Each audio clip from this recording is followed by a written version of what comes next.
레위기 24장의 초반부에서 우리는 이 회막의 성소 안에 있는 등잔대와 진설병에 대해서 살펴보았습니다. 이 두 가지의 성물은 이스라엘 회중의 거룩함에 대해서 상징하는 것이라고 하였는데, 이 거룩함은 백성들이 하나님과의 교제를 위하여서 이 교제 관계를 계속 유지하기 위해서 반드시 필요한 것이라고 하였습니다. 이스라엘 회중은 구약시대에 존재했던 교회로서 항상 하나님 앞에 거하는 백성이었습니다. 따라서 그들은 순금 등잔대와 같이 진리의 빛을 밝게 비추어야 했고, 또한 진설병과 같이 죄의 누룩이 없는 순결한 존재가 되어야 했죠. 자, 이렇게 이스라엘이 갖추어야 할 거룩함이 무엇인지를 말씀하신 이후에 하나님은 이 거룩한 모습과 완전히 대조적인 가장 불경건한 사람의 예를 보여주십니다. 그가 바로 오늘 우리 본문에 나와 있는 이 슬로밋의 아들이라 불리는 사람입니다. 이 사람은 이집트인 아버지와 이스라엘 사람 어머니 사이에서 나온 아들이라고 하였습니다. 즉, 이 사람은 순수한 이스라엘 백성의 후손이 아니라 이방인의 피가 섞인 혼혈종이었던 것입니다. 출애굽 당시에 이스라엘 회중 가운데는 이러한 혼혈인들과 각종 이방인들이 다수 포함되어 있었습니다. 출애굽기 12장 38절을 보게 되면 많은 혼합 종족이 이스라엘 자손과 함께 올라갔으며 라는 말씀이 나와 있습니다. 자, 바로 이 사람들이 이스라엘 백성들과 함께 이집트를 나온 그 사람들입니다. 자, 그들이 이집트를 나왔던 이유는 다양했습니다. 오늘 본문에서와 같이 이스라엘 사람과의 가족관계 때문에 나온 사람들도 있었고, 자신의 직업상 이스라엘과 얽혀있는 경우도 있었을 것입니다. 또한 하나님께서 이스라엘 위에서 베푸신 여러 기적들을 보면서 이스라엘 백성을 동경하게 된 사람도 있었겠죠. 그러나 이러한 사람들은 대부분 제대로 된 신앙을 가지지 못한 불신자들이었습니다. 그들은 어려서부터 올바른 신앙으로 양육되지 못했고, 그래서 하나님을 어떻게 예배해야 하는지를 전혀 몰랐습니다. 물론 그들 중에는 할례를 받음으로써 형식상으로 이스라엘 회중에 가입했던 사람도 있었을 것입니다. 그러나 할례라는 것은 믿음 안에서 받지 아니하면 아무런 의미가 없는 것입니다. 결국 그들은 이스라엘의 광야 생활 동안에 계속해서 수많은 문제들을 일으켰습니다. 민수기 11장 4절을 보게 되면 이 이방 백성들이 탐욕을 품고 음식에 대한 불평을 하는 것을 볼 수 있습니다.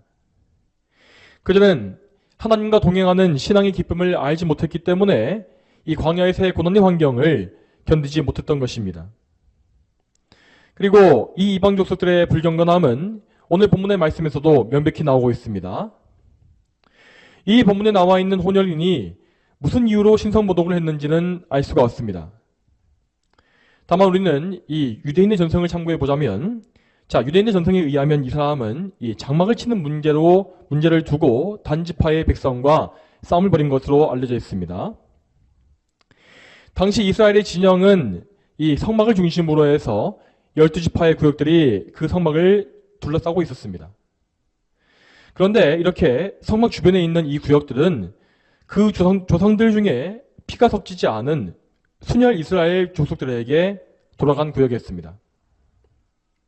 이와 다르게 이방 민족의 피가 섞인 사람들은 이스라엘 사람들의 장막터와 약간 떨어져 있는 구역에 따로 살아야 했다고 합니다. 오늘 본문에 나와 있는 이 사람은 진영 안쪽에 있는 이 단지파, 이 순혈 단지파의 구역에 이 자기 장막을 치겠다고 우긴 것으로 보입니다. 그 싸움 중에서 그는 이성을 잃고 하나님의 이름을 모독하는 발언을 하고 만 것입니다. 그는 여호와 하나님의 이름을 직접 거론하면서 모독하고 저주하였고, 이에 이스라엘 백성들은 크게 분노하여 그를 붙잡아 모세에게 데려와 감금했습니다. 그리고 하나님은 이 심각한 신성 모독의 죄에 대해서 가장 엄중한 처벌 규정을 말씀해 주십니다. 이에 대해서 14절을 다시 읽어보겠습니다. 너는 그 저주한 자를 진 밖으로 끌어내어 그 말을 들은 모든 사람이 그의 머리에 안수한 다음 온 회중이 그를 돌로 쳐라. 하나님을 저주한 이 사람은 이스라엘의 진영 바깥으로 끌려나가야 한다고 하였습니다. 이렇게 진영 바깥으로 추방되는 것은 이스라엘이 하나님과 맺은 언약 관계에서 끊어지는 것을 의미합니다. 즉, 이 사람은 하나님을 저주한 대가로 영원한 저주를 받게 되어서 곧 멸망의 길로 가게 된 것입니다. 이렇게 저주를 받은 죄인에게는 다시 회개할 기회가 주어지지 않았고 그 즉시 죽임을 당해야 했습니다. 그리고 이러한 죄는 돌로 쳐서 처형하는 방식의 투석형을 당했습니다. 구약 성경에서 투석형은 하나님에 대한 신성 모독을 비롯해서 온갖 폐륜적인 범죄를 저지른 사람들에게 행해지는 무서운 형벌이었습니다. 이 투석형의 형벌은 모든 회중이 다 함께 돌을 던지게 되어 있었는데 이것은 그 죄인이 지은 죄가 이스라엘 회중 전체를 더럽힌 것으로 간주되었기 때문입니다.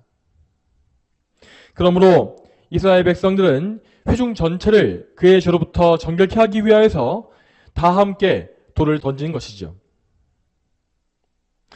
또한 이것은 공개적인 본보기가 됨으로써 회중 전체에 이 죄에 대한 경각심을 불러일으키는 효과 역시 내었습니다.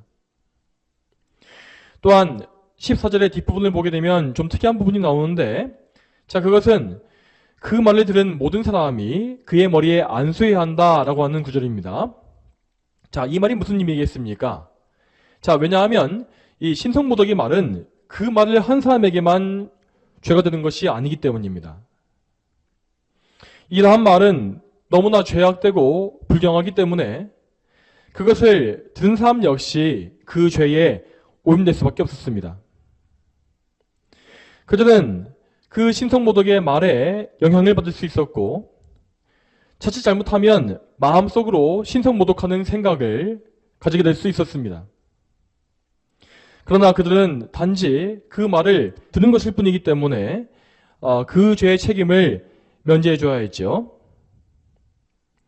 따라서 그들은 자기에게 있는 모든 죄의 책임과 또 죄의 더러움을 이 말을 한 죄인에게 전가시키기 위해서 안수를 행한 것입니다. 이렇게 함으로써 신성모독의 말을 범한 죄인은 자기의 죄를 자기가 다 지고 심판을 당하게 되었습니다. 그리고 그 다음으로 이어지는 15절과 16절에는 신성모독죄에 대한 엄중한 명령이 다시금 정리되어 있습니다. 하나님을 직접 모독하는 죄는 어떤 죄보다도 더 크고 무서운 죄로 간주되었습니다. 물론 모든 죄는 다 하나님의 뜻을 거역한 것이기 때문에 그 안에 신성모독의 요소를 다 가지고 있는 것이 사실입니다. 그래서 우리가 보기에 아주 사소해 보이는 줄 알지라도 그 죄의 대가는 동일하게 사망입니다. 그러나 오늘 본문에서와 같이 직접적인 신성모독의 죄를 지은 사람은 하나님을 미워하고 대적하고자 하는 생각을 가지고 고의적으로 하나님을 향해서 공격을 가한 것입니다. 이러한 죄는 곧 하나님의 이름을 막는다게 한 것이고 하나님을 향해 살인을 품은 것이며 또한 그분의 영광을 도둑질하는 이런 종합적인 죄와 같습니다. 그리고 이렇게 심각한 수준의 범죄는 결코 갑자기 튀어나온 것이 아닙니다. 이것은 곧 그 사람의 마음속에서 하나님을 향한 적개심과 불경건함이 계속 쌓여온 열매로서 마침내 터져나온 것입니다. 이러한 사람은 이미 여러 번 회개의 기회를 저버리고 하나님의 은혜를 거역해왔던 그런 과정을 거쳐온 것이죠. 그러므로 신성모독의 죄를 범한 사람은 그 즉시 자기의 은혜를 모두 빼앗기고 영원한 멸망으로 던져질 수밖에 없었습니다. 이렇게 16절까지의 말씀이 끝난 이후에 뒤에 이어지는 17절부터는 앞의 사건과 연관되어 있는 율법들이 기록되어 있습니다. 이 법들은 모두 공의의 원칙이 무엇인지를 보여주는 법입니다. 앞에서 하나님은 신성 모독의 죄를 범한 사람을 반드시 백성 가운데서 끊어버리고 또한 돌로 쳐서 죽이라고 명하셨습니다. 즉 이 말씀은 신성 모독의 죄에 대한 이 죄목에 대한 공의가 무엇인지를 보여준 것입니다. 신성 모독의 죄는 영원하신 하나님을 저주한 것이므로 그는 즉시 영원한 저주를 받아서 심판받는 것이 공의라는 것입니다. 그리고 여기에 이어지는 17절 이하의 말씀은 사람에게 잘못을 범했을 때에 어떤 처벌을 가하는 것이 공의로운지를 말하고 있습니다. 여기에 나와 있는 모든 처벌의 원칙은 피해자가 입은 피해와 같은 양의 처벌을 행해야 한다는 것입니다. 이렇게 어떤 피해에 대해서 1대1로 똑같은 피해를 입히는 형벌을 가리켜서 동해동형법 혹은 동해복수법이라고 부릅니다. 이러한 동해복수법의 법칙은 성경에만 나온 것은 아닙니다. 고대의 법체계에서 이 원칙은 흔하게 통용되었던 법칙이었습니다. 대표적으로 고대 바빌로니아의 함무라비 법전에서도 눈에는 눈, 이에는 이라고 하는 구절이 나온 것을 볼 수 있죠. 그러나 그러한 세속적 법률에는 인간의 복수심을 만족시키려는 부분이 반드시 포함되어 있습니다. 반면에 구약에 나와 있는 동해복수법을 잘 읽어보게 되면 이것은 인간의 복수심을 채워주기 위한 것이 아니라 오히려 모든 사람을 보호하시기 위한 하나님의 뜻이 나타나 있음을 우리는 알 수 있습니다. 하나님께서 계시하신 동해복수법의 목적은 죄에 대한 정확한 처벌을 가함으로써 지나친 복수를 방지하는 것이었습니다. 만일에 하나님께서 이러한 법을 주지 않으셨다면 어떤 일이 벌어졌겠습니까? 죄인의 본성은 자기가 당한 일보다 훨씬 더 큰 안갚음을 하고 싶어하는 것이 일반적입니다. 그러니까 누군가가 자기 눈을 멀게 했으면 그 사람의 눈뿐만 아니라 코도 함께 부러뜨리고 싶어하는 것이 죄인의 본성이라는 것입니다. 그리고 한번 그렇게 지나친 복수가 이루어지게 되면 그 복수는 또 다른 복수를 또 낳게 될 수밖에 없습니다. 하나님은 이러한 죄인의 본성을 잘 아시기 때문에 한 번의 처벌로서 이 죄의 처리를 끝내시기 위해서 이러한 법을 계시하신 것입니다. 이에 대해서 먼저 17절을 보게 되면 사람을 쳐 죽인 사람은 반드시 죽여야 한다라고 나와 있습니다. 자, 이 말씀은 오직 이 남을 죽이려 하는 의도를 가지고 행해진 고의적인 살인에 대한 말씀입니다. 이와 반대로 실수로 사람을 죽게 만든 경우에는 그 사람은 도피성으로 피신해서 자기 목숨을 보존할 수 있었습니다. 그러나 반대로 이 고의적인 살인은 그 어떤 경우라 할지라도 사형을 반드시 집행해야 했습니다. 고의적인 살인죄가 이렇게 엄중한 처벌을 받은 이유는 그 살인죄가 곧 하나님에 대한 공격으로 간주되었기 때문입니다.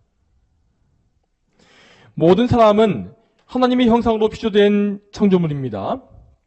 따라서 살인의 행위는 곧 하나님의 형상을 파괴하고 하나님의 영광을 짓밟은 것으로 여겨졌습니다. 그러나 사람을 제외한 모든 동물들은 그 어떤 종류라 할지라도 하나님의 형상으로 지어진 것이 아닙니다. 따라서 동물을 죽인 경우에는 같은 동물로 보상하는 것이 공의의 원칙으로 나와 있습니다. 또 이어서 19절과 20절을 보게 되면 여기에 나와 있는 것이 바로 유명한 눈에는 눈, 이에는 이라고 알려진 부분입니다. 앞에서 이미 말씀드린 바와 같이 이러한 율법은 지나친 복수를 막고 백성들의 생명을 보호하기 위해서 만들어진 법이었습니다. 자, 그런데 오늘날 대부분의 주석가들은 이 율법이 문자 그대로는 실행되지 않았을 것이라고 생각을 합니다. 또한 유대교 랍비들 역시 실제 이스라엘에서 이러한 동해복수법을 그대로 실행한 사례가 없었다고 말하고 있습니다. 자, 왜 그렇습니까? 자, 왜냐하면 이것은 이 법적으로 집행하기에 너무나 끔찍할 뿐만 아니라 또 무엇보다 피해자에게 아무런 도움을 줄 수 없었기 때문입니다. 만일에 이 나의 눈을 멀게 한 사람의 눈을 똑같이 멀게 할지라도 그것이 피해자인 나에게 무슨 유익을 줄 수 있겠습니까?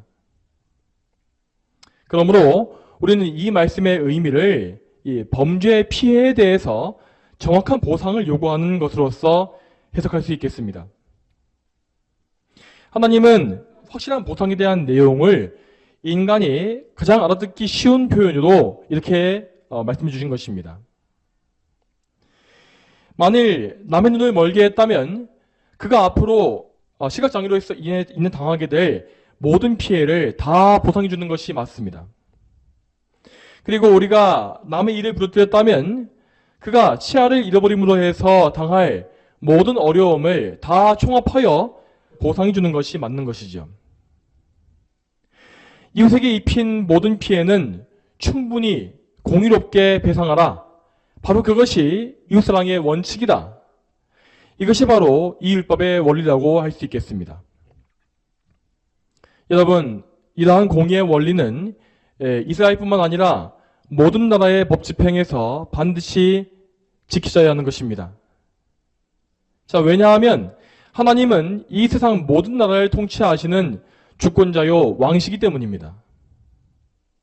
그런데 하나님께서 권세를 위임해 주신 이 세상의 정부가 이렇게 공의로운 법 집행을 하지 않는다면 하나님께서 그것을 얼마나 불쾌하시겠습니까? 단적인 예로 지금 이 대한민국의 경우를 생각해 보시기 바랍니다. 특히 대한민국은 범죄자의 인권을 보호한다는 명목하에 얼마나 불의한 판결을 많이 내리고 있습니까? 대표적으로 사기죄의 경우에 사기범이 아무리 큰 금액을 사기친다 할지라도 그 금액을 피해자들에게 있는 그대로 보상하는 일은 거의 이루어지지 않고 있습니다. 오히려 우리나라 사람들은 남에게 속은 사람이 더 잘못이라는 식의 정말 이상한 생각을 하는 경우가 많이 있죠. 정작 피해자들은 피눈물을 흘리고 가정이 깨어지고 많은 어려움을 겪고 있는데 사기꾼들은 감옥에 잠깐 들어갔다 나와서 숨겨놓은 재산을 마음껏 사용하고 또다시 사기를 치는 그러한 일들이 정말 비일비재합니다. 또한 지금 우리가 보고 있는 바와 같이 이 나라에는 판사들이 공산주의에 물들어서 자기의 좌익수상에 따라서 판결을 제 멋대로 하는 일이 넘쳐나고 있습니다. 신명기 16장 19절의 말씀에서 하나님께서는 재판관들을 향해서 이렇게 말씀하십니다. 너는 판결을 굳게 하지 말고 얼굴을 보아주지 말며 뇌물을 받아서는 안 된다. 또한 이어지는 20절 말씀에서도 그분은 말씀하시기를 오직 너는 공의만 따라라 라고 말씀하십니다. 그러나 이 말씀과 정반대로 이 나라의 법 질서는 이미 공의를 저버렸고 판결은 굽혀졌으며 불의하고 주관적인 판단과 뇌물과 협박 등이 판을 치고 있는 무법천지가 되고 말았습니다. 여러분, 지금 이러한 현실에서 우리나라에 정말 큰 문제가 무엇입니까? 그것은 이 나라의 모든 불의함을 하나님께서 다 보고 계신다는 사실입니다. 다시 말씀드리지만 이 세상에 있는 모든 권세는 다 하나님께로부터 위임받은 것입니다. 온 세상의 주권자이신 하나님은 이 땅의 권세자들에게 공의를 요구하고 계십니다. 그런데 우리나라에 계속해서 이렇게 불의함이 쌓여간다면 그 불의함은 결국 하나님께서 정해놓으신 심판의 기준을 다 채우고 말 것입니다. 그러므로 우리는 그러한 진노가 이르기 전에 속히 회개하고 또한 이 나라에 올바른 공의가 세워질 수 있도록 기도해야 합니다. 공의의 하나님은 반드시 당신의 공의를 위해서 싸우실 것입니다.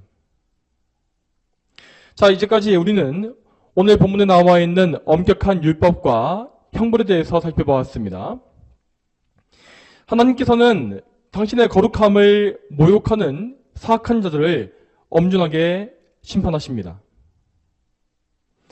그리고 그분은 이웃에게 피해를 주는 모든 죄들에 대해서도 공의로운 심판을 하시는 것이지요. 그렇지만 분명 구약의 율법에는 엄중한 공의만 있는 것이 아니라 긍휼과 사랑이 포함되어 있습니다. 하나님은 이웃에게 끼친 피해를 보상하는 규정을 통하여서 이웃사랑의 원칙이 무엇인지를 분명히 보여주신 것입니다. 우리가 참으로 하나님을 경외하고 이웃을 사랑한다면 우리는 분명 우리 이웃에게 준 피해에 대해서 보상해 주고자 하는 마음을 가지게 될 것입니다. 여러분, 그렇다면 성경이 말씀하는 이웃사랑은 여기까지가 전부인 것이겠습니까? 자, 이와 반대로 우리가 피해를 받았을 경우에는 어떻게 해야 하겠습니까? 또한 우리는 우리의 원수들이나 우리를 박해한 사람들을 어떻게 대해야 할까요? 이러한 질문에 대한 대답은 우리 예수님께서 친히 내려주셨습니다. 여러분, 우리 예수님은 참으로 모든 면에서 율법을 완성하신 분입니다. 예수님은 모든 구약 율법의 마침이 되신 분으로서 율법을 완성하시고 또한 그것을 더욱더 풍성하고 완전하게 만드셨습니다. 우리가 신약성경을 보게 되면 예수님께서 오늘 레위기에 나와 있는 동해복수법에 대해서도 새로운 해석을 말씀하신 것을 볼 수 있습니다. 자, 그것은 마태복음 5장 38절부터 44절에 나와 있습니다. 눈은 눈으로 그리고 이는 이로 라고 말해진 것을 너희가 들었으나 나는 너희에게 말한다. 악한 자에게 맞서지 마라. 오히려 누가 내 오른쪽 뺨을 때리거든 그에게 다른 쪽도 돌려대어라. 너를 고소하여 내 속옷을 가지려는 자에게는 겉옷까지도 주어라. 또 누가 내게 강제로 1000걸음을 가자고 하거든 그와 2000걸음을 가져오라. 내게 요구한 자에게 주고 내게 꾸리고 한 사람을 물리치지 마라. 내 이웃을 사랑하고 내 원수를 미워하여라 라고 말해진 것을 너희가 들었으나 나는 너희에게 말한다. 너희 원수들을 사랑하고 너희를 박해한 자들을 위하여 기도하여라. 아멘. 여러분, 우리는 예수님께서 하신 이 말씀들의 의미를 잘 이해해야 합니다. 우리가 이 말씀을 오해하게 되면 예수님께서 율법의 공의로운 처벌을 부정하신 것으로 생각할 수 있기 때문입니다. 그러나 예수님은 하나님의 공의로운 진노와 지옥의 심판에 대해서도 여러 번 선포하신 분입니다. 그러므로 이 마태복음 5장 말씀의 의미는 죄인을 처벌할 권한이 우리 개인에게 있지 않다는 의미입니다. 우리는 그 어떤 경우에도 개인적인 복수를 행치 말아야 하는 것이죠. 그렇다면 왜 구약의 율법은 그토록 무서운 복수를 명령한 것이겠습니까? 구약의 율법이 명령한 것은 개인적인 복수가 아니라 국가의 권위에 의해 행해지는 공의로운 처벌이었습니다. 그런데 이 국가의 법률이 이렇게 성경책에 나와 있는 이유는 구약의 이스라엘이 하나님께서 직접 통치하시는 신정 국가였기 때문입니다. 따라서 하나님은 이스라엘의 통치자로서 그분의 국가 이스라엘을 공의롭게 통치하시기 위해서 이 같은 법을 성경에 기록하신 것이죠. 참고로 율법의 분류 중에서 이스라엘 국가의 통치를 위해서 주어진 법을 시민법이라고 부릅니다. 오늘 레위기에 나와 있는 동해복수법은 엄연히 이 시민법에 해당되는 그런 국가의 법입니다. 그런데 이 신약시대 예수님 당시의 유대인들은 이 시민법에 속하는 동해복수법을 개인적인 복수에 악용했던 것입니다. 그것 때문에 당시 이스라엘에는 이웃에 대한 개인적 복수와 미움과 또 계속해서 이어지는 복수가 가득했다고 하죠. 또한 구약의 신정국가 이스라엘은 이미 멸망한 상태였기 때문에 율법의 시민법은 문자적으로 적용할 수가 없게 되었습니다. 이제 하나님의 백성은 교회와 국가의 역할이 분리되어진 새로운 시대를 살아야 했습니다. 그래서 예수님은 법적인 처벌의 문제를 국가의 권세에 돌려야 한다고 말씀하신 것입니다. 우리 이웃이 우리에게 범죄를 저지른다면 그 범죄의 처벌은 국가가 행해야 할 문제입니다. 그러나 반대로 우리 자신은 그들에 대해서 미움이나 복수심을 품지 말고 오히려 그들을 사랑해야 하는 것입니다. 정리하자면 예수님은 구약 성경을 통해서 세워진 공의의 기둥을 더욱더 굳게 세우시고 완성하셨으며 또한 그분의 새로운 사역을 통하여서 사랑과 은혜의 기둥을 또한 굳게 세우신 것입니다. 우리 예수님께서 말씀하신 사랑은 단지 우리와 친밀한 이웃만을 사랑하는 것이 아닙니다. 우리에게 잘 대해주는 사람을 사랑하는 일은 불신자들도 얼마든지 할 수 있는 일이기 때문입니다. 예수님은 우리에게 너의 원수를 사랑하여라 라고 명령하십니다. 자, 이 말씀은 예수님 이전까지 누구도 들어본 적이 없었던 새로운 계명이었습니다. 예수님의 말씀에 따르면 우리는 우리에게 불이익을 주거나 무리한 요구를 하는 사람을 미워하지 말아야 합니다. 우리는 오히려 그들을 사랑하고 그가 요구하는 것보다 더 많은 것을 주어야 합니다. 그런데 여러분, 이러한 새 계명은 정말로 우리의 본성과 너무나 다르지 않습니까? 예수님께서 주신 이 새 계명은 정말 우리의 힘으로 도저히 감당할 수가 없는 것이며 우리의 본성을 아득히 초월하는 정말 높은 수준에 있는 것입니다. 그렇다면 도대체 우리는 어떻게 해야 이 계명에 순종할 수 있겠습니까? 우리는 결코 우리 자신에게서 이 순종의 능력을 찾지 못합니다. 그러므로 우리는 또다시 우리 구주 예수님을 바라보아야 하는 것입니다.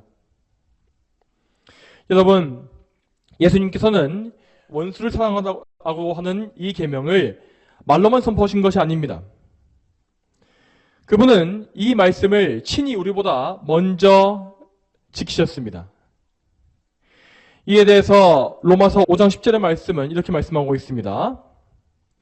우리가 원수되었을 때에 그분의 아들의 죽으심으로 말미암아 하나님과 화목하게 되었으니 화목하게 된 우리는 더욱더 그분의 생명으로 말미암아 구원을 받을 것이다. 또한 요한일서 4장 19절의 말씀 역시 이렇게 선포한 바 있습니다.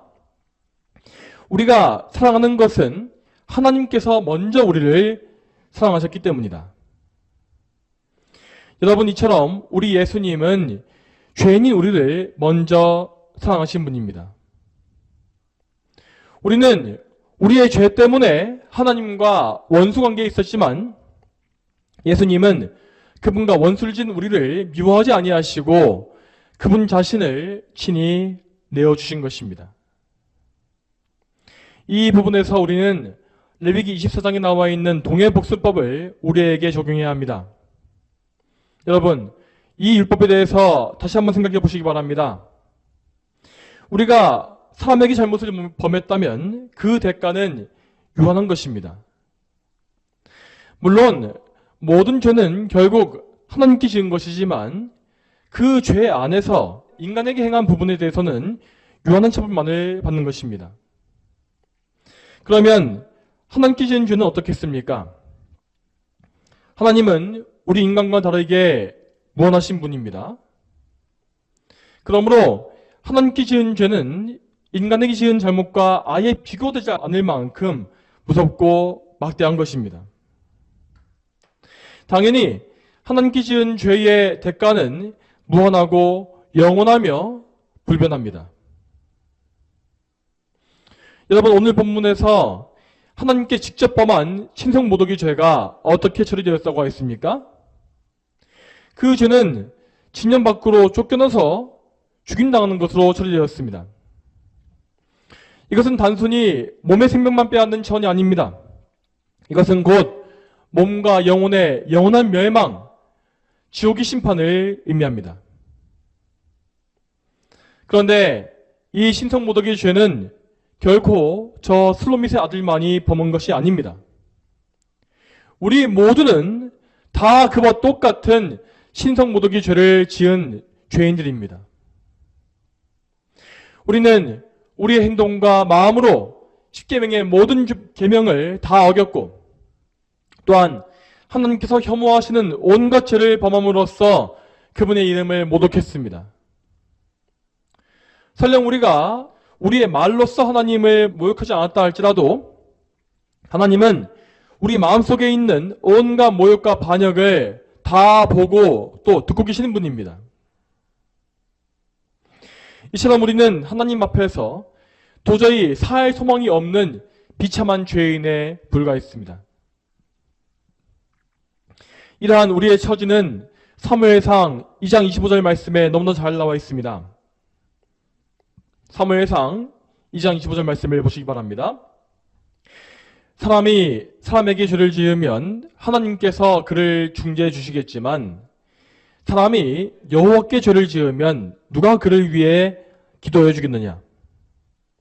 그러나 그들이 아버지의 말을 듣지 않았으니 이는 여호와께서 그들을 죽이기로 작정하셨기 때문이다.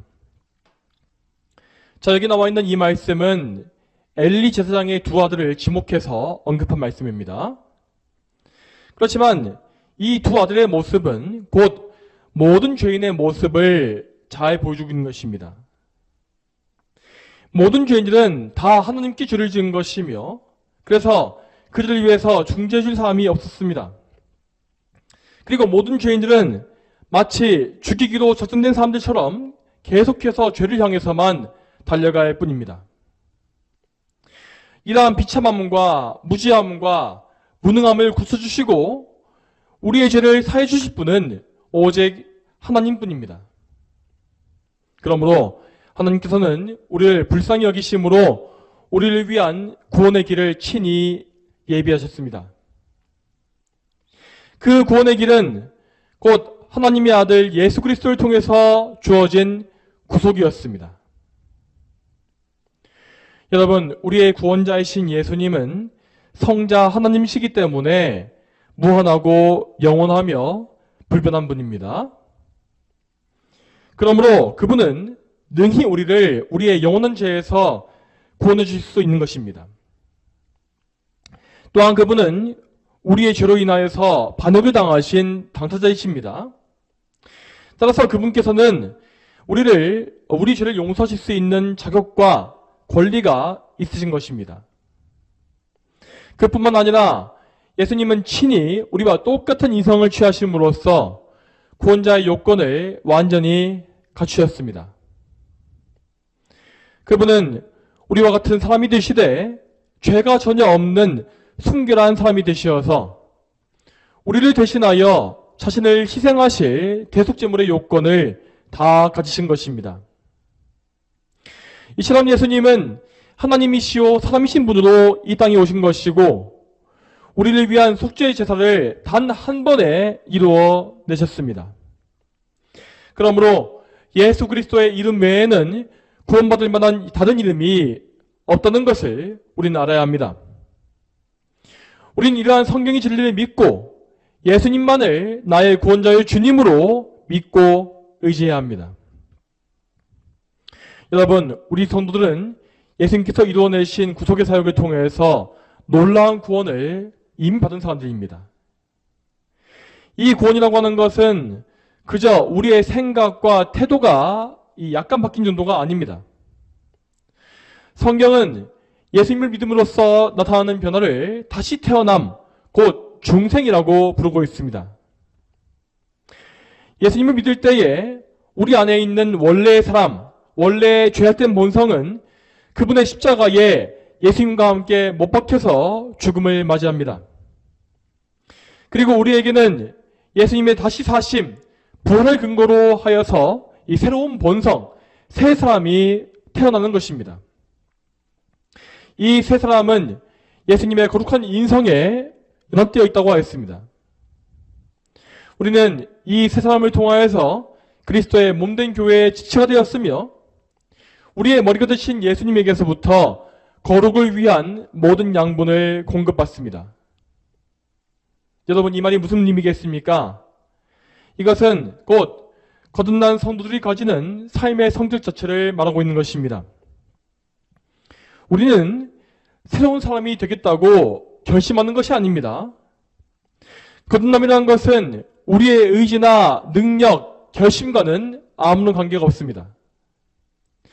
오직 우리는 은혜를 통하여서 예수님과 연합되고 그래서 그분의 성품에 참여하게 된 것입니다.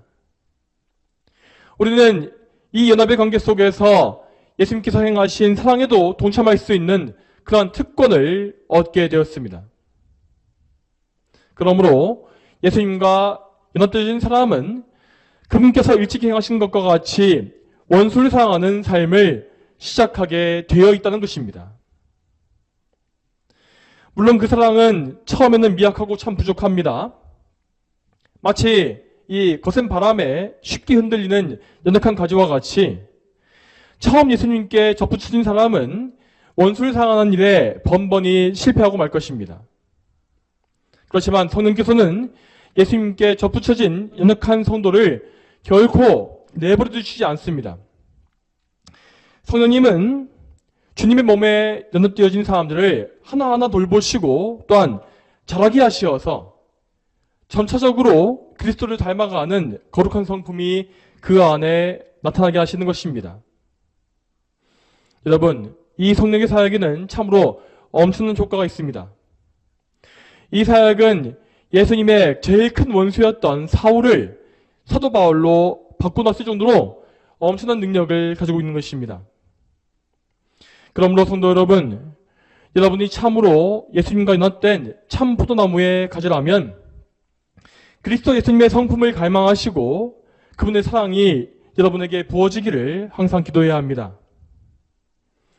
다시 말씀드리지만 이러한 것은 결코 우리가 힘쓰고 애쓴다고 되는 일이 아닙니다.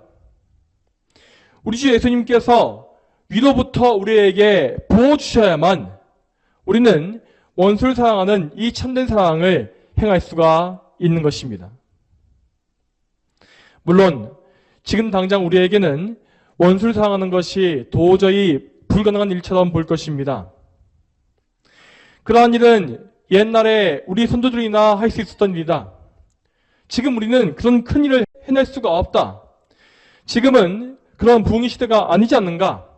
이런 생각을 하는 것입니다. 그렇지만 여러분, 이러한 생각은 우리의 불신함과 연약함에서 나오는 것입니다. 우리 이러한 불신함에도 불구하고 지금도 우리 예수님은 계속해서 원수를 사랑하시는 그 사랑을 행하고 계십니다. 예수님은 그분과 원수되어진 죄인들에게 끊임없이 그분의 공로를 지금도 선물해주고 계십니다. 그 사랑의 사역으로 인하여서 지금도 이 세상 어딘가에서는 죄인이 거듭나고 회심하며 하나님의 자녀가 되는 놀라운 일들이 벌어지고 있는 것입니다. 여러분, 우리의 머리이신 예수님께서 이렇게 큰 열심을 가지고 계신다면 그분의 몸에 속한 우리가 어떻게 멈춰 있겠습니까? 그분의 종인 우리가 어떻게 그분의 사랑을 따라가지 않겠습니까? 우리는 계속해서 더 큰 사랑을 향해서 계속해서 전진해 가야 합니다. 우리의 입을 크게 벌리고 그리스도께서 부어주시는 은혜를 부르짖어 구해하는 것입니다. 우리는 그리스도의 몸에 속한 지체들로서 우리의 주인이신 그리스도를 영원롭게 하는 그런 거룩한 열매를 늘 맺어가야 하는 것입니다. 실제로 우리 옛 신앙의 선조들은 이 사항을 실천한 바 있었습니다. 대표적으로 초대교회의 성도들이 구원의 열매를 많이 맺었던 이유 중에 한 가지는 그들이 실제로 원수를 사랑하는 일을 행했기 때문입니다. 그들은 정말로 예수님의 이 말씀을 문자적으로 실천했습니다. 그들은 기독교를 박해하는 로마 제국의 원수들을 미워하지 않았고 오히려 그들을 위해서 기도했습니다. 이를테면 그 당시의 성도들은 로마의 군인들이 자기에게 강제로 짐을 지워서 1000걸음을 가라고 명령했을 때에 오히려 그 2배인 2000걸음을 같이 가져왔다고 합니다. 그러면 그 군인들은 이 성도들의 행동을 놀라워하게 되었고 그러한 방법을 통하여서 복음을 전파할 수 있는 기회를 얻었다고 합니다. 여러분, 이처럼 그리스도의 사랑은 역사하는 힘이 참으로 큽니다. 우리는 이 능력의 사랑이 우리에게도 부어지기를 사모해야 할 것이고, 또한 우리가 이 사랑을 행할 수 있도록 장성한 성화의 분량을 이루게 되기를 늘 열망해야 합니다. 우리의 마음에는 정말로 그리스도의 영광을 위해서 뜨겁게 불타오르는 그러한 영적인 불이 항상 있어야 하는 것입니다. 성도 여러분, 오늘 우리는 레위기의 율법과 예수님 말씀을 통해서 하나님의 공의와 이 사랑 두 가지를 두루 살펴보았습니다.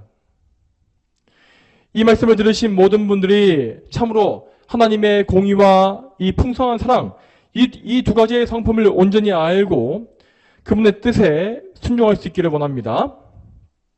또한 이 나라 대한민국과 또한 온 세계의 교회가 거룩하신 하나님의 뜻을 온전히 선포하고 또한 실천하는 그런 날이 속히 오기를 소망합니다. 다 함께 기도하겠습니다. 하나님 아버지, 오늘도 하나님의 은혜 가운데에서 레위기의 말씀을 보게 하심에 참으로 감사합니다. 우리는 참으로 부족하여서 이 말씀에 나와 있는 바 하나님의 사랑을 알 수가 없고, 또한 우리는 참으로 불의한 존재이기 때문에 하나님의 공의를 실천하는 데에 항상 부족합니다. 주여, 우리의 나라와 우리의 사회와 우리의 삶에서 하나님의 공의가 없음을 저희는 고백할 수밖에 없사오며, 또한 무엇보다 예수님의 사랑이 우리에게 없음을 저희는 통회하며 자복할 수밖에 없습니다. 주여, 이러한 저희를 불쌍히 여겨주시고 저희의 굳어있는 마음을 만져주시며 저희의 이런 마음의 죄악과 더러운 것과 연약한 것을 다시 한번 강건하게 하시어서 저희가 참으로 하나님을 경외하는 가운데 우리의 이웃을 우리 자신처럼 사랑할 수 있는 그런 사랑을 품을 수 있도록 주여 인도해 주시옵소서. 우리의 무지함과 무능함을 불쌍히 여기시고 우리에게 우리의 머리 대신 예수님의 그 크신 능력을 부어주시기를 간청합니다. 감사드리오며 예수님의 이름으로 기도 올립니다. 아멘.